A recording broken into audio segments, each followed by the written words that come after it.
بسم اللہ الرحمن الرحیم۔ ناظرین، آج کا چوتھا ویلاگ معارف و مسائل۔ اس سے پہلے ہم تلاوت قرآن پاک کی ترجمہ اور تشریح بیان کی، اب اسی کے معارف و مسائل، صفحہ ہے 343۔ ناظرین، اس کتاب کا نام ہے معارف القرآن، جس کے اندر جلد نمبر 1 سورۃ الفاتح سے لے کر سورۃ البقرہ، پارہ اول تا پارہ تیسرا، رکوع 8واں، حضرت مولانا محمد شفیع صاحب رحمۃ اللہ علیہ، مفتی اعظم پاکستان۔ بسم اللہ الرحمن الرحیم۔ الحمدللہ وکفی وسلام علی عبادہ الذین اصطفیٰ۔ قال النبی صلی اللہ علیہ وسلم خیرکم من تعلم القرآن وعلمہ۔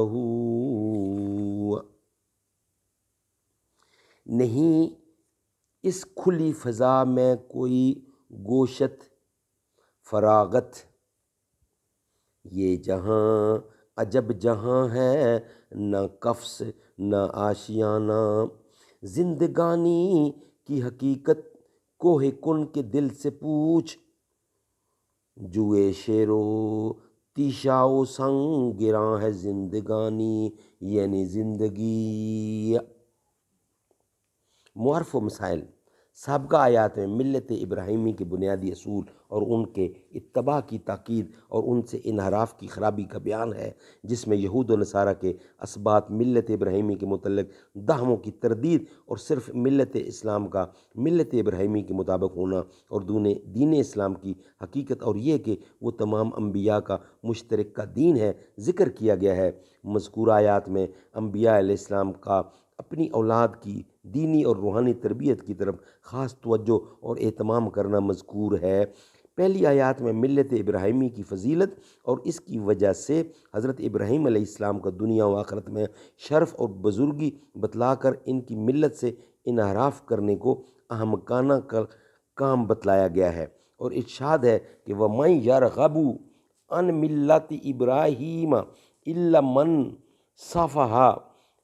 مَن صَفِحَ نَفْسَهُ، یعنی ملت ابراہیمی سے روگردانی صرف وہی شخص کر سکتا ہے جس میں ذرا عقل نہ ہو، کیونکہ یہ ملت عین دین فطرت ہے، کیونکہ سلیم الفطرہ انسان اس سے انکار نہیں کر سکتا۔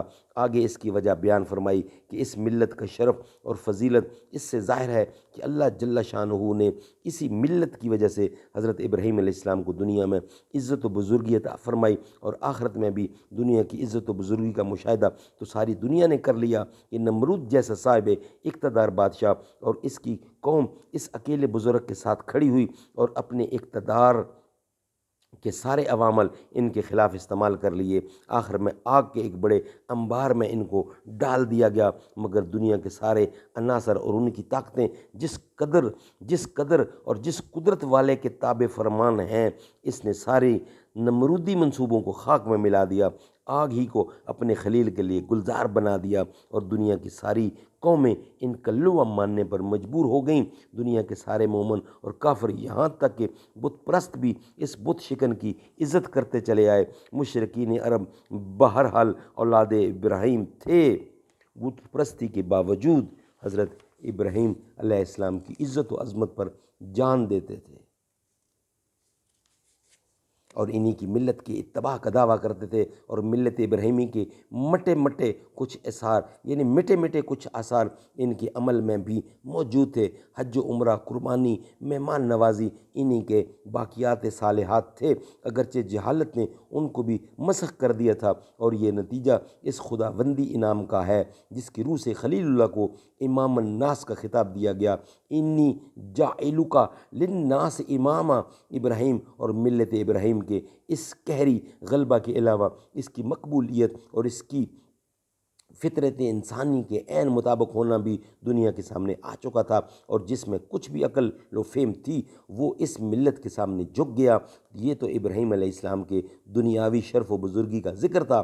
آخرت کا معاملہ جو ابھی سامنے نہیں، اس میں حضرت ابراہیم علیہ السلام کا مقام قرآن کی اس آیت سے واضح کر دیا گیا کہ جس طرح اللہ تعالیٰ نے ان کو دنیا میں عزت و فضیلت عطا فرمائی، اسی طرح آخرت میں بھی ان کے درجات عالیہ مقرر ہیں۔ سبحان اللہ، سبحان اللہ۔ چوتھا ویلاگ ختم ہوا ہے، انشاءاللہ ویلاگ نمبر 5 کے ساتھ آپ سے ملاقات ہوگی۔ چل نبی دے در تے چل دیوانے چل، اپنے لیکھاں نوں یارو آ جاؤ زندہ کریے،